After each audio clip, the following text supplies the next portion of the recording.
Процент износа существующего автопарка у ЖКХ, по словам специалистов, еще не превышает нормы. Однако без пополнения технической базы новой техникой организовать качественную работу по уборке и расчистке города весьма проблематично.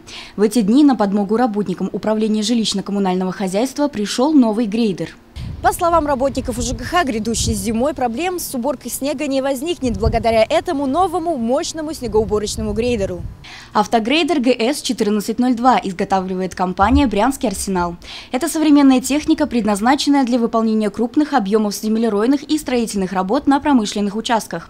Техника используется для профилирования и планирования земель, разработки грунтов, организации насыпей, разравнивания и перемещения материалов, строительства дорог, обустройства кюветов, канав и выемок.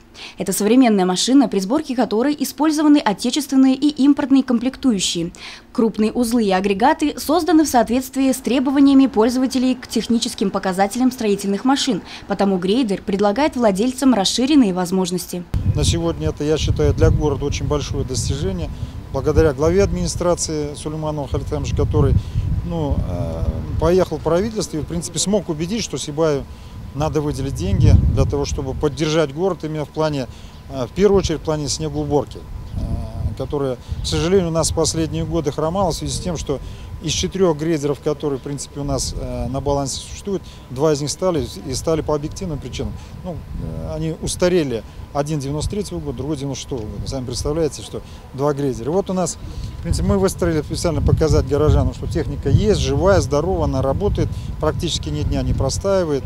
Новую единицу техники уже оценил глава администрации городского округа города Сибай Халид Сулейманов. Он осмотрел технику, посидел за рулем грейдера и отметил некоторые положительные отличия машины от старого товарища, уже имеющегося в эксплуатации у ЖКХ. В связи с началом заездов детей в летние лагеря новая машина уже прошла свой первый тест-драйв. Она отгрейдировала дорогу до Шифы. Евдокия Титаренко, Алик Кадыров, Любовь Карпова, телекомпания СТВ.